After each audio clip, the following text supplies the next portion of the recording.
Hello, everyone. Welcome to our quick hit webinar today, Employee Return to Work Status and Confirmed Case Protocol. My name is Emily Whitcomb. I'm a director here at the National Safety Council. I have a guest speaker on today, Tony Militello with the U.S. Navy. He's going to be giving us a quick case study here after I do some background and then some introduction on our quick hit items. Just a couple of housekeeping items. Since these are shortened webinars, we're not going to be doing live Q&A, but you are welcome to ask any questions in the Q&A box or the chat box, and we will try to answer them as best we can. You're also welcome to email either myself or Tony. Our email addresses will be at the end of the presentation for sure. You can also email us at safer@nsc.org. So these 30-minute webinars this week are designed to share the SAFER quick hits and give you a short case study from one of our task force members.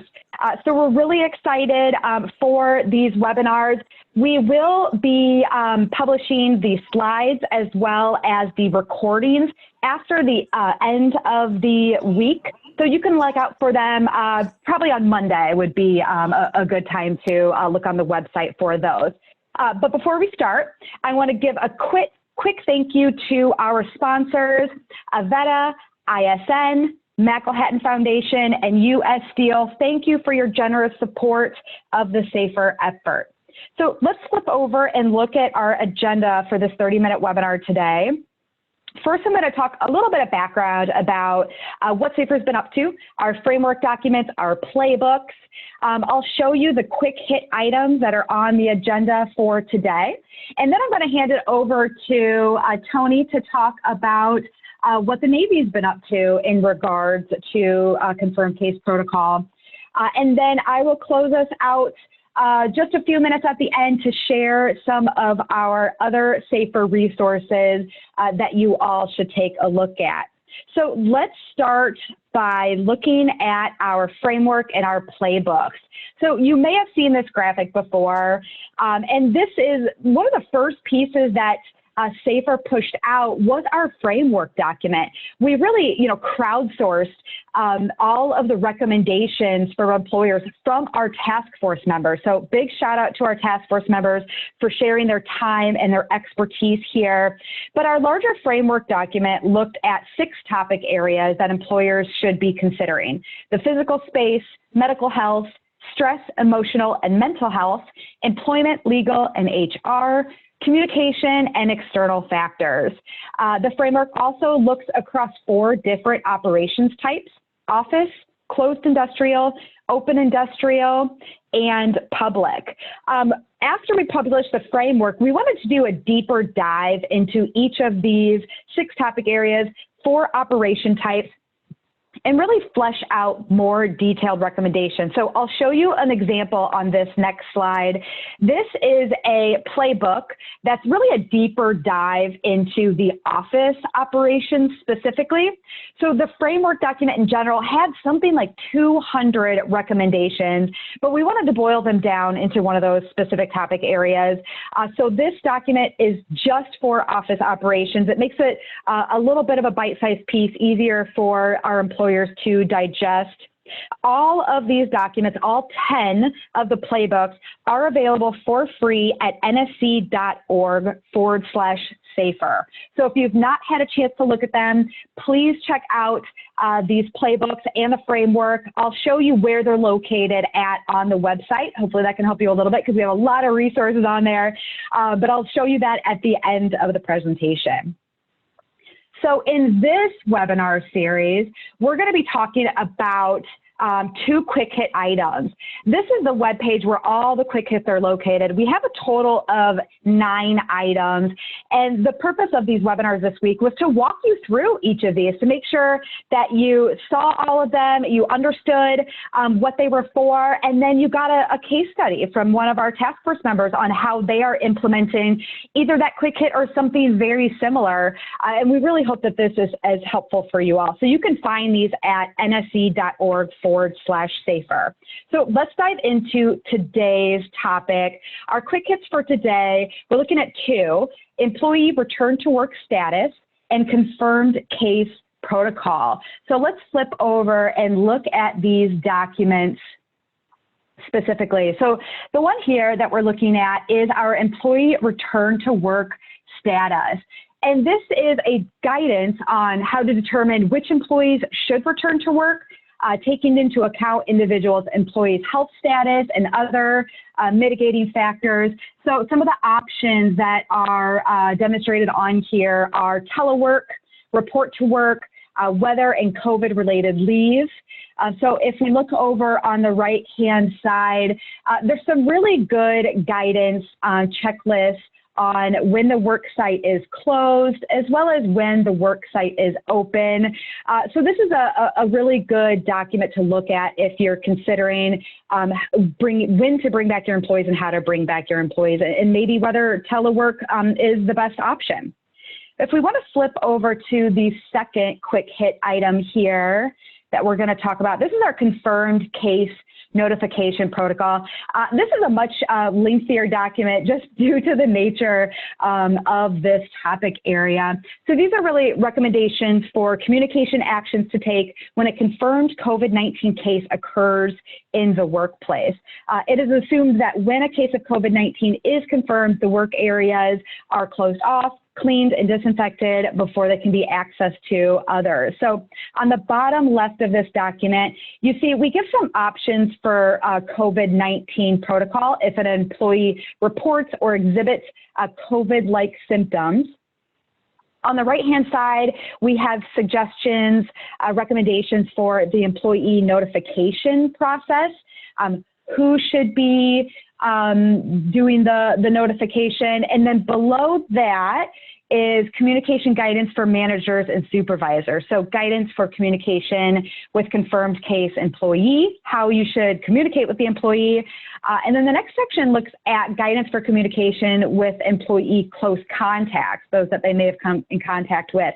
There's a final page on here I did not screenshot, but the last section is guidance for communication with other employees if there has been a positive case within the workplace. So these two documents are really the center of our quick hit webinar today. And if we want to go to the next slide, Morgan, I'm really excited to have Tony Militello here. He's Director of Occupational Safety and Health for the U.S. Navy. He has been a very active and dedicated task force member. We are just so thankful to have him on. Tony currently serves as the Department of the Navy's Director of Occupational Safety and Health, and as a Corporate Safety and Health Executive, Tony is a key advisor across the Office of the Secretary of the Navy and an advocate for the department's workforce of 800,000 military and civilian personnel. As a Senior Department of the Navy Career Occupational Safety and Health Civilian, Tony also manages the department's civilian safety professional community of over 1,200 safety and occupational health professionals. So thank you, Tony, for being here today, and I'm going to hand it over to you.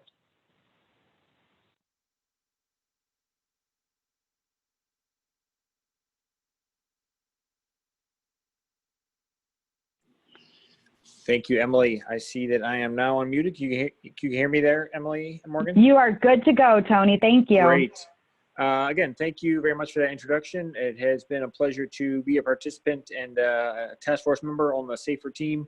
Again, it gives us an opportunity within the Department of Defense and within the federal government to take advantage of a lot of the best practices from private industry and implement those within the federal government, and again, and specifically the Department of Defense and Department of the Navy, so that those out there can rest assured that their hard-earned tax dollars are being put to good use by the implementation of best practices that we see from across the private sector.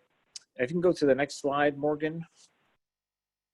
So just a quick little recap of this week's events. Right here, we're on Thursday, and one of the things that we want to talk about, or that you will see me talk about here, really is a focus on administrative controls, the kind of return to work policies, and how you attribute people's return to work and the communication with those employees really is an administrative control, and how you handle and how you deal with kind of COVID-19 pandemic within the workplace and kind of among the employees. Earlier in the week, you heard on Monday from Samantha and Justin talking about an overarching action plan. And that really, for those of you that were able to participate or listen in on that webinar, they really addressed an approach that addressed all of those levels within the hierarchy of controls. Rachel and Carl on Tuesday talked about managing anxiety, and I'll get to a little bit more of that in a second. But they too, they talked mostly about administrative controls. What are the things, kind of the policies, the personnel pieces that are put in place to address employees and how they react within the workplace, and they're kind of coming back to work. Again, how do you return them to work? What do you do with them in a situation where they can't come to work? And then again, if there's a confirmed case when they are at work, how do you do with those individuals in those certain cases? And then yesterday there was a kind of an acute case very similar to the one that Emily mentioned earlier, talking about office settings. And the playbook, Justin highlighted a lot of the things associated with the office setting. One of the things I know that'll be mentioned at the end of this, but also for those of you that have had an opportunity to take advantage of or look into or delve deeper into the organizational vulnerability assessment. That framework is a tool that Emily will highlight later that you can find on the SAFER webpage. And that gives an organization an opportunity to look at what are their vulnerabilities. And they will see behind that some of the things we talk about today and some of the things that are included in those quick hits. Those will come and manifest themselves as recommendations for how to address some of the vulnerabilities and risks associated with the completion of that survey. So rest assured that there is a hierarchy of control kind of framework behind those recommendations that are included in that vulnerability assessment. So today, want to talk about, again, administrative controls and those in kind of three really acute areas. You'll see over to the right of the slide that's on the screen. There's a variety of things that manifest themselves in terms of administrative controls, but the things that we are going to highlight in this quick hit, I think are really directed towards the personnel issues, work policy issues, and limiting exposures. Again, if I can get back to what the presentation that was given on Tuesday about managing anxiety, one of the things that we're going to talk about today in terms of work status, there is a high degree of anxiety associated with employment status, whether or not I have to come to work, I don't have to come to work. If I don't come to work, the type of leave I need to take, do I need to take personal leave? Do I need to take sick leave? Is my company going to cover the leave that I need to take? Am I going to be on leave without pay if I'm an hourly employee? So there is, at least in my mind, and we certainly have seen it manifest itself within the Department of the Navy, there's a direct link between people's employment status or people's leave status. That is a highly anxiety driving event and circumstance that many of you can probably appreciate. And again, so many of the things that were talked about on Tuesday really manifest themselves in how this type of information that we talk about today, both the kind of leave and employment status, as well as the confirmed case notification protocol, those can be very anxiety driving events. And so when done a little bit haphazardly, that only manifests itself in greater anxiety. So again, for those, as a quick recap of what was highlighted by Rachel on Tuesday, there's a need to be respectful. How do we communicate this information to our employees? Be transparent to the extent that the employees know where they stand and what their options are or what they need to do. That can certainly help reduce the amount of anxiety that they have. Education of the employees, educate the employees that may either be in a high risk situation or just to inform them why the company is making the decisions they are making as to who's coming back, when they're coming back, why they're coming back, if they're coming back. Again, and for confirmed cases, just educating the employees, that kind of knowledge is power, and the more you know type cliches are critically important, and we have certainly found that to be the case. And then prepare supervisors. Again, as was mentioned, we have 800,000 employees within the Department of the Navy, and certainly hundreds of thousands of supervisors as well. And the worst thing that you can do is have a work center that has multiple employees or multiple supervisors, and each supervisor is telling their employees something different in terms of when to come in, when to stay home, what to do, what the company is doing. And so certainly preparing the supervisors to, to communicate a consistent and constant message and a uniform message is vitally important. And the last thing that they mentioned on Tuesday, which is a great segue to the next slide, though, is align your policies. And great. Thanks, Morgan, for the next slide. And that's exactly it. So kind of getting to the three things that we talked about on the previous slide in terms of what this kind of administrative control really focuses around. The human resource element of this and kind of the personnel aspect, operations, and the work policies, and then safe occupational health policies. And those, when in collaboration and when in conjunction, can certainly expand and contribute positively to the organization's business strategy and to their COVID-19 response plan. But those are typically three different types of policies, or three different groups, or three different elements of a company that are traditionally in tension. And so, to the extent that you are maximizing the human resource elements, everything from time and attendance to leave policies to workers' compensation, they have an element, or they have an aspect that they have vital expertise to communicate, and certainly their contributions to policy in terms of how we return people to work, their voice is a critical one. Operations, obviously, that is the revenue generating piece in most companies. And is obviously that too has an equally strong, and it's important for them to have a very strong voice in determining this policy. Again, there's a huge tension and a traditional one between safety and occupational health, or human resources, and your human resource and employment policies, and operations. Again, to the extent that operations needs to be maintained or needs to continue, it needs to be done obviously in a safe way.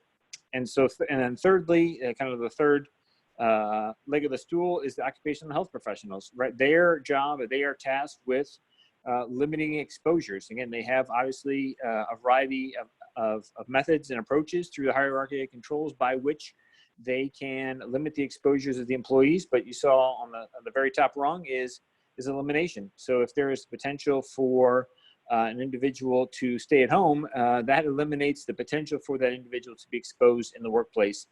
And so that, but if and when those individuals need to come back, or there needs to be consistent operations or constant operations because it's fire and emergency services, or public safety, or healthcare, or critical infrastructure, or very similar types of professions that need to be and continue to work, safety and occupational health professionals need to have an input into what the policy is for how those employees are going to come and go from the workplace. So again, there's a huge, and you'll see on the next slide. I guess we can go to the next slide there, Morgan. Those discussions among those three groups of individuals within an office place, again, those become critical in terms of looking at and crafting and demonstrating and creating and publishing the document, the quick hit document that you see here. As you can appreciate, probably, within an organization that has 800,000 employees located around the globe, with plenty of individuals within bargaining units and non-bargaining units. Again, we have uniformed service members as well as career civil servants. There are hundreds of pages of policies that dictate who comes to work, when they come to work, the hours they're supposed to work, the type of leave they have to take, they can take, they are not permitted to take. And that just be, in the midst of a pandemic, thumbing through and allowing up to 800,000 interpretations of those policies is inconvenient, if not chaotic. And so within the Department of Defense and applied within the Department of the Navy, we have found that this one-page kind of spreadsheet and chart that provides a variety of different options. Now, arguably, this is not the 100% solution. This is probably 80 to 90% of the cases, or the different employment statuses that happen within an organization. We found that to be extremely beneficial and extremely helpful. It's easily distributed. It's fairly easy to understand. And again, it addresses most of people's concerns What do I do if I have a loved one that is sick and I am their primary care provider? What if I am in a high risk group? What if I am sick? What if I am ill? Do I have an option to telework or homework? Is that an option for me? If it is an option, do I get to come into work? And so there's as you can see from that spreadsheet or that chart, there are a myriad of permutations there and many of them fall into, again, the categories for about 80% of your workforce. Here to tell you that is probably not likely ideal to be copied verbatim and applied within an organization, certainly not a small organization or a small business, but it was intended really to give people an example of one way to communicate kind of the employment status. And so while many organizations, small, medium, and large businesses already have a plan in place or may already have created a policy and started to communicate that, my humble opinion is having something like this on hand or creating something like this can certainly be beneficial. Much of the benefit is not just in the document itself, but it's in the creation of that document. It's the getting of those three elements: operations, human resources, and safety, if not others, into a room together to talk through and think about what are we going to do in terms of addressing the return to work. If the work site has the ability to be closed, what type of status do we put employees? If it doesn't have an opportunity to be closed, there people are required to come to work or the workplace is open either in a limited or full capacity. What does that look like? Again, so depending on your size of your organization, you can certainly have something as robust as that graph. But if you have a smaller organization, maybe it's maybe it's a little bit smaller than that. Maybe it's half that size, or maybe there's not as many rows or columns. But again, hopefully that document can give you an idea of all the different types of scenarios, certainly that we within the Department of Defense and Department of the Navy, that we have thought through with regards to returning people to work. One thing that I'll end on, I think is good to end on, and I'll get one real quick plug in for the confirmed case notification. It's as I mentioned, we have created this. This was created back in April-May timeframe and communicated that at that time. But for those safety professionals on this webinar, and for those that would like a little quick tip for kind of process improvement or process review, kind of the Plan, Do, Check, Act kind of continuous process improvement cycle is certainly helpful. We've produced this document a couple months ago, and even if you say, well, we have policies in place for who comes to work and how they come to work, I would argue that it's beneficial to take a look at those policies and say, okay, how are those working? We allow these individuals to telework, and that seemed to be okay. We asked these people to stay at home, and we required them to be on leave, and that really didn't work out too well. Or these people were asymptomatic and we required them or requested that they come to work, and that really didn't turn out too well either. And so we too have taken this document, and after its implementation for a couple months, gone back and looked at and said, okay, is this something that has worked to the desired end effect? And if so, congratulations. And if not, where we have needed to tweak that, we certainly have done that. So again, it's an example. It's an example for your use, and certainly there's any further questions or other information, as Emily mentioned, certainly don't hesitate to plug in your questions into the chat box or the Q&A session. We'll attempt to answer those, if not in real time, excuse me, via email. You can always email the safer email address, or my email address will be on the next slide. Morgan, if you want to go to that one. People can copy that down. Certainly don't hesitate to ask me or email me any questions, or if you are looking for additional information or further explanation. One of the things that is beneficial, for something like that too, is you can certainly use that in a multilingual environment. You can also, it has a lot of words on it, but certainly something if you have an opportunity to use some kind of language-free learning, it's pretty simplistic. It's, got a green check if you're coming to work. It's got a red X if you're not coming to work.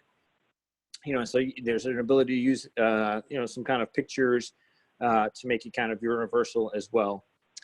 And again, I think similarly, while we don't have necessarily a spreadsheet for that, Emily went through it. Again, it's a little bit longer in nature. It's 3 pages, but certainly the quick hit on confirmed case notification protocol, really similar in nature in terms of how you want to communicate that to the employees, and those things to kind of take into consideration. And I don't think can overstress Rachel's point from Tuesday.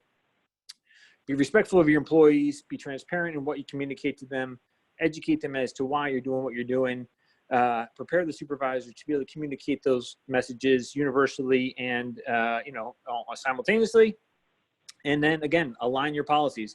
Make sure that your operational policy and your human resource policy and your safety and occupational health policies all go to serve the same end, and that is the protection of the safety and health of your employees. Fantastic. Thank you, Tony. That was really great information. We have some questions in the Q&A box that we are working towards. Tony, if you are able to help answer any of those, especially ones that are directed towards you, that'd be great. I think there's one in the chat as well. Feel free to keep popping in questions as I close out here in the next 4 minutes. So I just wanted to close us out by looking at the SAFER page, because there are so many resources on there that I wanted to make sure that you all were aware of them. So the first one I point out is down in the kind of the middle right, and that's the SAFER playbooks. That's where you're going to find all of our playbooks that I mentioned earlier. On the left-hand side here, this organizational vulnerability assessment. This is a newer tool that we just created. If we want to flip over to it, I took a screenshot of the kind of the landing page on this to show you all. But this is a tool to help you examine risk factors for COVID-19 transmission according to your type of operation and ability to control the associated risk. So it's about a 30 to 45-minute assessment. You're going to answer questions about your operations. And basically what we did is we took all the recommendations from the framework. It was 200 plus recommendations. And we allowed you to answer these questions and then get tailored outputs of those recommendations. So rather than having to look through a laundry list of these 200 recommendations, this will help you identify the ones that are most pertinent for you. So when you complete the assessment, you will get 3 things: an organizational vulnerability risk score.